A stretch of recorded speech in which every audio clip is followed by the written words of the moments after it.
Hello everyone, welcome to my class. In today's class, I'm going to cover absolute convergence of series, ratio test of series, and root test of series. So let me start the class right away. So far, we have studied in preceding sections convergence test for series for two special types of series.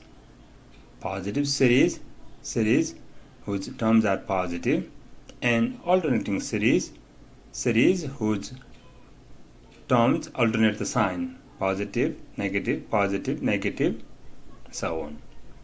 So now in this section we explore the convergence of a general series, means a series containing both plus and minus terms in any order. For example, the given series summation n runs from 1 to infinite cosine n over n square has first term positive, second term negative, third term negative, fourth term negative, then fifth term positive, and so on. First definition of absolute convergence, we also go by AC. A series AN is called absolute convergence if the series of absolute value terms convergence. Note, summations n runs from 1 to infinite absolute AN equals to absolute A1 plus absolute A2 plus absolute A3 plus so on. Conditionally convergence, in short we write CC. A series AN is called conditionally convergence if the series converges but diverges absolutely. Great. Absolute convergence test, in short we write ACT. So ACT means absolute convergence test. If the series converges absolutely, then the series converges. Absolute convergence series is convergent. More precisely, if the series of absolute value converges if and only if both the series of positive terms and series of negative terms converge. In other words, if the series AN is divergent, then the series of absolute value is divergent. Hope it makes sense to you all. Quick example. Example 1. Determine whether the given series, the series I mentioned in our example before, summation n runs from 1 to infinite cosine n over n square converge or diverge. Consider the series of absolute value. Then here absolute AN equals to absolute cosine n over n square, and we know the absolute value of cosine n is at most 1 over n square is positive. We don't need the absolute value here. And since the series on the right hand side, summation n runs to 1 to infinite of 1 over n square is convergence, being a P series where P equals to 2 is greater than 1, it follows by the comparison test that the series of cosine n over n square and runs from 1 to infinite converges. This converges absolutely. Then consequently by ACT, absolute convergence test, the series without absolute value also converges. Great. Let's move on. Example 2. Show that the alternating harmonic series is conditionally convergent.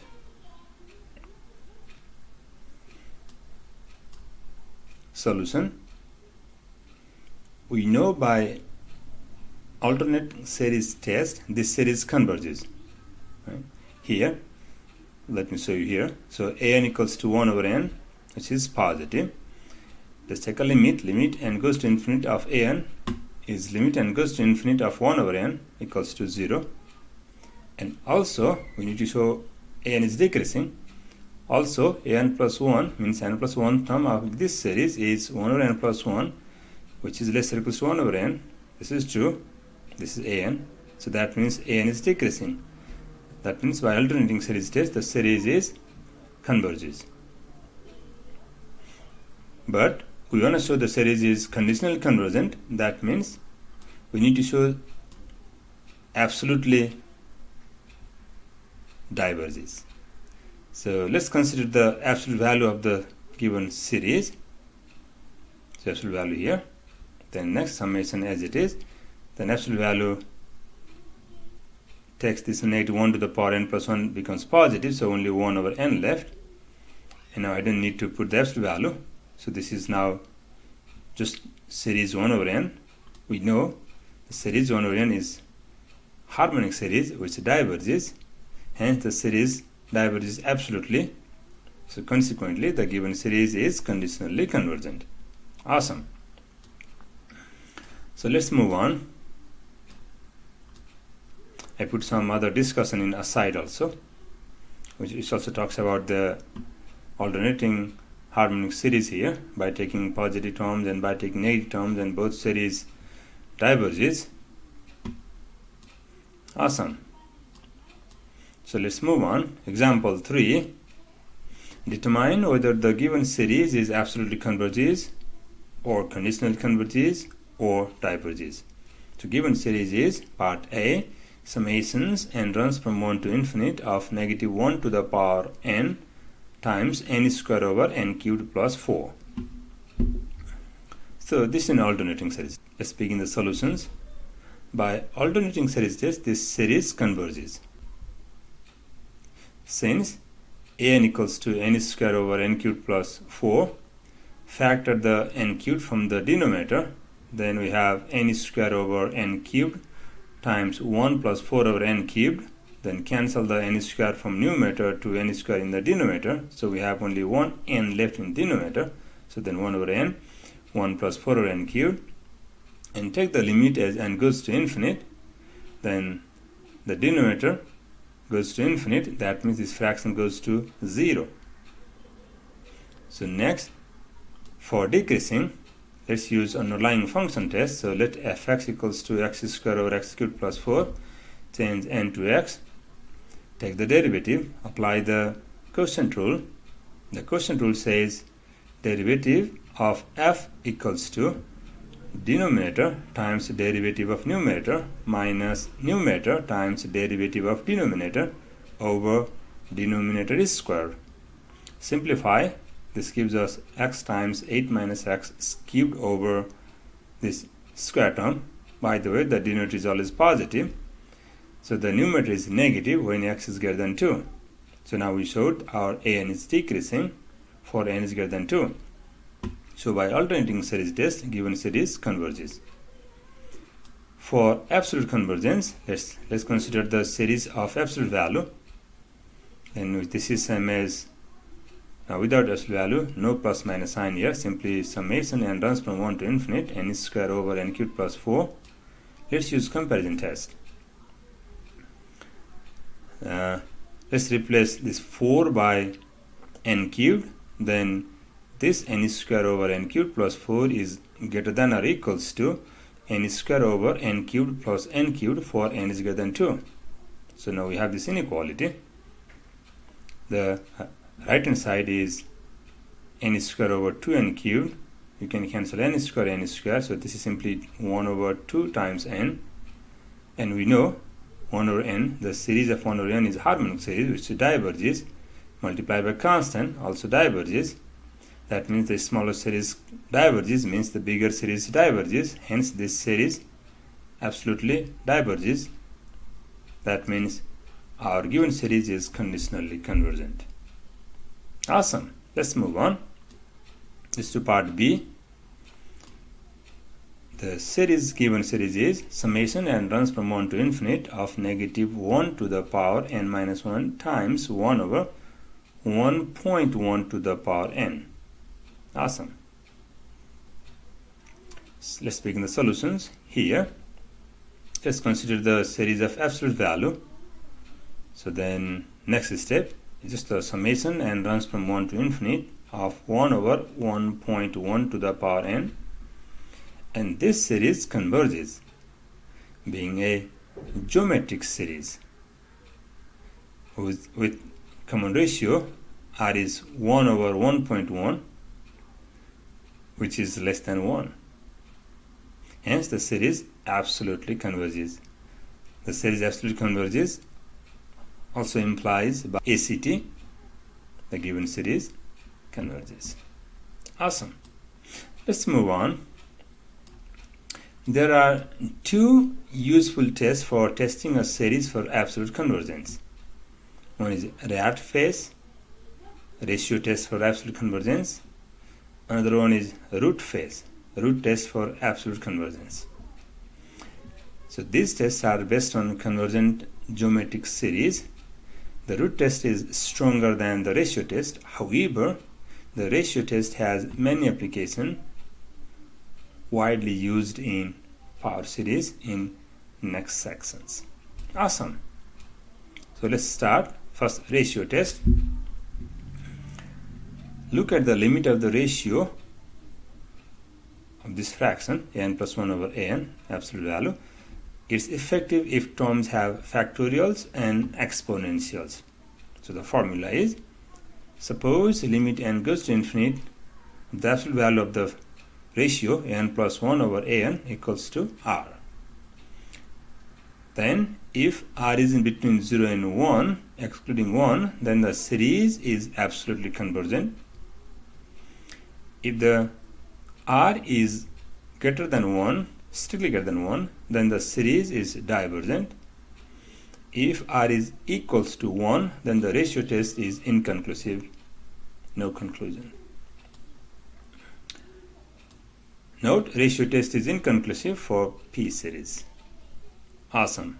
Quick example. The series n runs from 1 to infinite of n factorial over 25 to the power n diverges by ratio test, since limit n goes to infinite of the absolute value of n plus 1 term over nth term equals to limit n goes to infinite. So here's the n plus 1 term is put n plus 1 here. So n plus 1 factorial over 25 to the power n plus 1, then divide by nth term, which is n factorial over 25 to the n, means to flip it here. Then 25 to the n cancels, so only 25 left in the denominator. And in the numerator, we can rewrite n plus 1 factorial equals to n plus 1 times n factorial, then n factorial cancel out, so only n plus 1 left.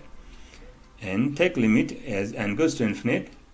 This fraction goes to infinite, which is greater than 1, so that means the series is divergent.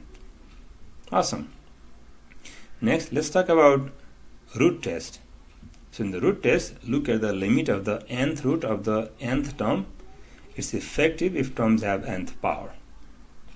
Formula, suppose limit n goes to infinite of nth root of absolute an is r, then if r is between 0 and 1, excluding 1, then the series an is absolutely convergent. 2. If r is strictly greater than 1, then the series is divergent.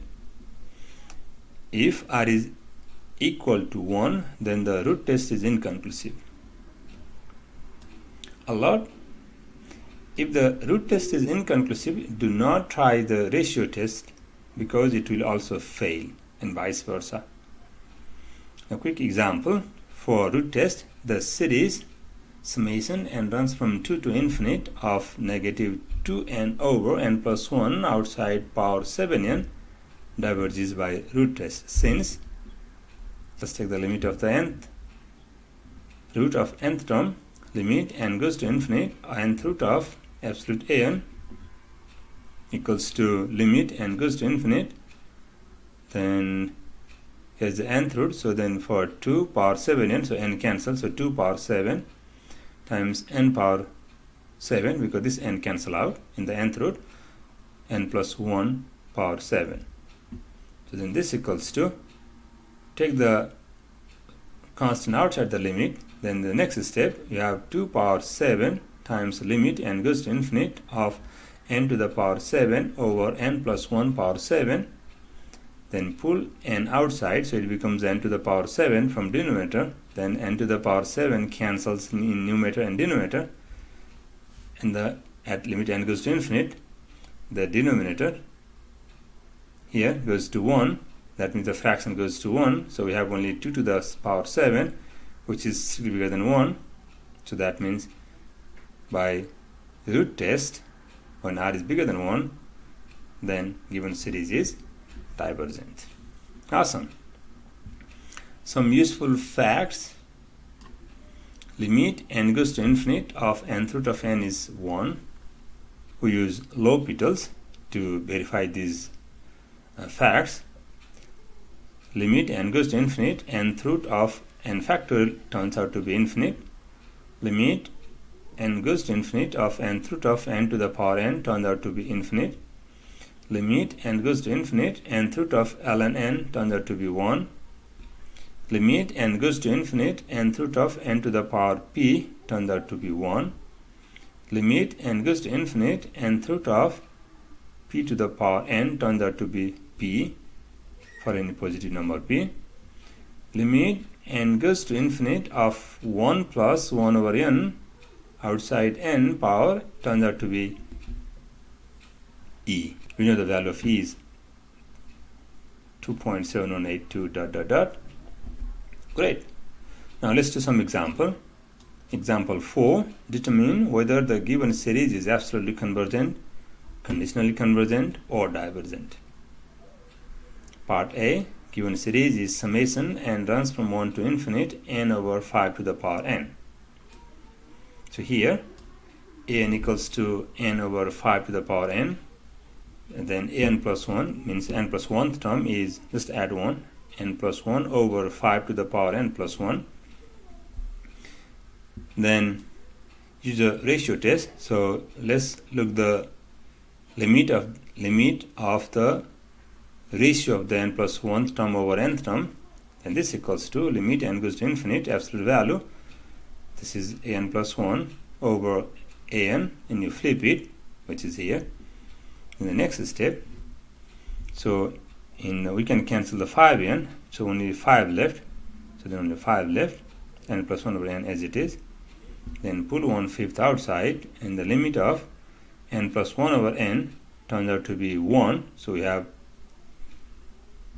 1/5 outside, which is less than 1. Hence, by ratio test, the series is absolutely convergent. Awesome. Let's move on. Now let's do part B. Let's compute this sum. So the sum n runs from 1 to infinite n factorial over n to the power n. So here an is n factorial over n to the power n, and an plus 1 is n plus 1 factorial over n plus 1 power n plus 1. If you remember, we did this example in our preceding section also, where we use comparison test. Now here, let's use ratio test. Great.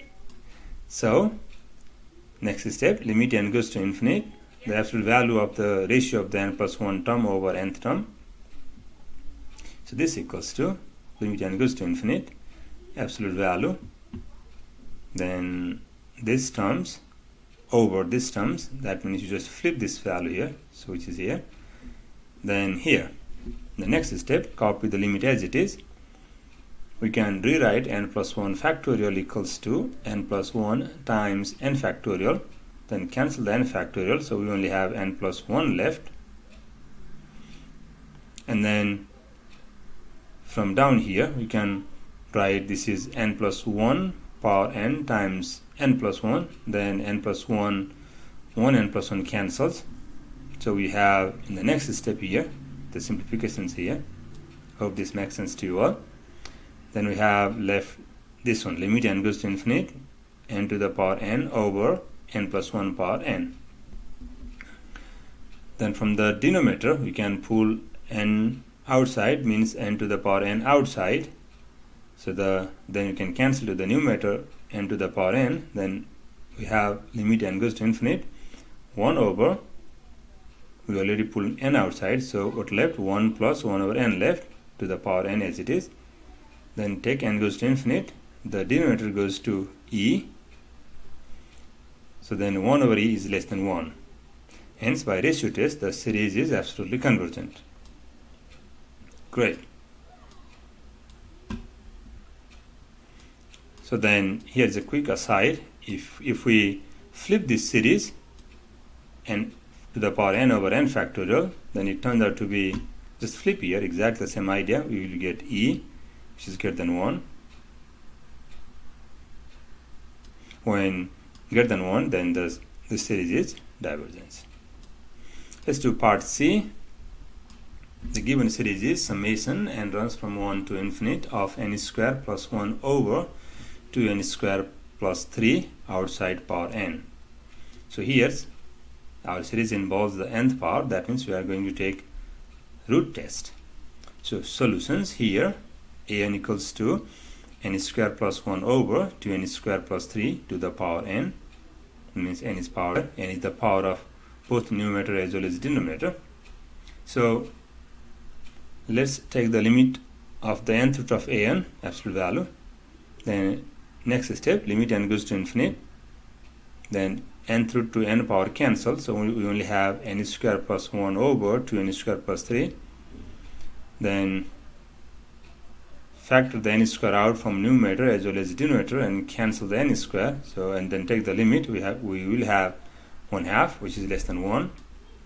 Hence by root test the series is absolutely convergent. Awesome. Let's move on. Example D. Given series is summation and runs from 1 to infinite. Oh, that's a typo. This should be infinite. Of n over 3 to the power n. Let's use root test because we have the nth power there. Then limit n goes to infinite and root of absolute value of an equals to limit n goes to infinite. Then nth root and the nth root in the nth root and the nth power in the denominator cancel, so we only have nth root of numerator n, which turns out to be here, limit n goes to infinite, nth root of n over 3. And I gave you a fact earlier, so limit n, nth root of n turns out to be 1, then 1 over 3, which is less than 1. Let me show you here, nth root of n, limit here, limit nth root of n turns out to be 1. Great. Here. So then by root test, the given series is absolutely convergent. Awesome. Let's do example E. Given series is and runs from 2 to infinite of negative 1 power n minus 1 times 1 over natural log of n to the power n. Here an equals to negative 1 to the power n minus 1 times 1 over ln n to the power n. So let's apply the root test. So the limit n goes to infinite, nth root of absolute an equals to limit n tends to infinite, nth root of simply 1 over ln n to the power n. Then the nth root and n cancel out, so we only have then limit n goes to infinite of 1 over ln n. Then take a limit when n goes to infinite, ln n goes to infinite. So then the reciprocal of infinite is 0, which is less than 1. Hence by root test, the given series is absolutely convergent. So great. So we finish these sections. Thank you.